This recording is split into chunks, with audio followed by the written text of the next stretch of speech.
Okay, here we are on day 15 of the Bible in 1 year.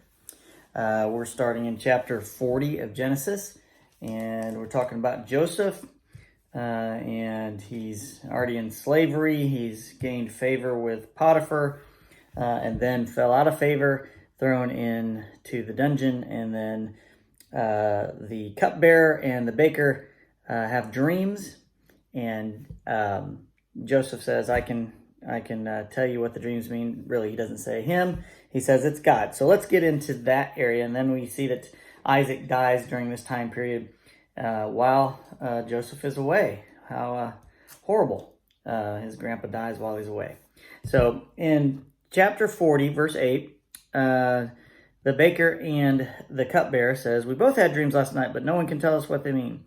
And then Joseph says this, and this is the most important part. Interpreting dreams is God's business. Joseph replied, go ahead and tell me your dreams.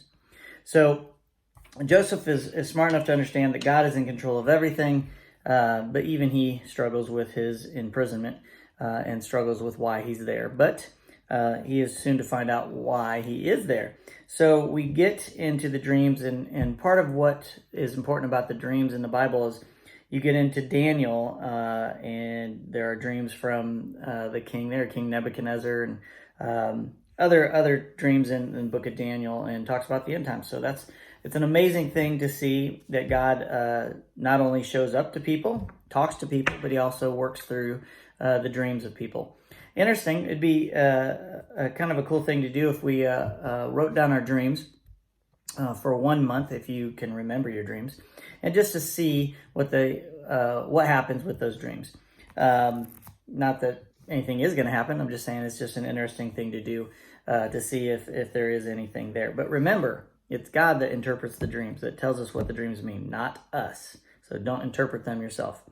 Okay, so we get to chapter 41 in verse 2, and he says, in his dream, this is Pharaoh at this point, talks about 7 healthy cows and 7 thin cows. And then he has a second dream, and it's 7 heads of grain, plump and beautiful, and 7 more heads of grain that were shriveled and withered. I want you to understand something, that this 7 thing is a recurring thing throughout the Bible. And we say that's God's favorite number, and the reason that when you're younger, someone says, your favorite number 7, and well, it kind of comes from all of that, the biblical view of 7s, and there's nothing special there. There's no secret code, but you'll find that 7 seems to be a special number when God is in charge of doing things, and Satan uses a whole bunch of things against us in that regard, but we'll get to that at another time. Okay, so here's another thing that Joseph says to Pharaoh. It is beyond my power to do this, Joseph replied, but God can tell you what it means and set you at ease. So again, Joseph consistently gives the glory to God and says that he is the one that can interpret everything. What I found interesting, and didn't notice this before, in verse 32, as for having 2 similar dreams, it means that these events will have been decreed by God, and he will soon make them happen. I don't know if there's a link or if that means something in general, excuse me. But when it says Babylon is fallen, it says it 2 times. Most scholars think that means that Babylon was destroyed once, and Babylon's going to be destroyed in the end.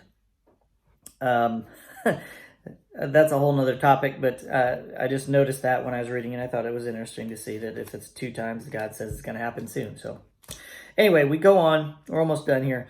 Verse 38, so Pharaoh asked his officials, can we find anyone else like this man, so obviously filled with the Spirit of God? Perfect reason why we need to be the best people we can be in all circumstances, good and bad, because even the people around us who may not like us, who may think we're worthless, who God put in charge, see our example and eventually give God the glory, or want to use us for good things in a way that we can give God the glory. So Joseph is a great example of a life that's been torn up and displaced, and then shown how God can use that for good things. He says, "You'll be in charge of my court, and all my people will take orders from you. Only I, sitting on my throne, will have a rank higher than yours." So Joseph was second in command of the greatest people of the land at that time. Next thing, we finally get to the last of the 12 tribes of Israel. During this time, this is verse 50 in chapter 41. During this time, before the first of the famine years, 2 sons were born to Joseph and his wife, Asenath, the daughter of Potiphar, the priest of On. Joseph named his older son Manasseh, for he said, "God has made me forget all my troubles and everyone in my father's family." Joseph named his second son Ephraim, for he said, "God has made me fruitful in this land in my grief." So there we finally get the final of the 12 tribes of Israel. Remember, Joseph is not named as one of the 12 tribes, it's his sons.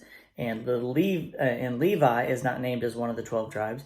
Levi and his descendants are the Levitical priest. They're not given any land. So that is your day 15. See you tomorrow.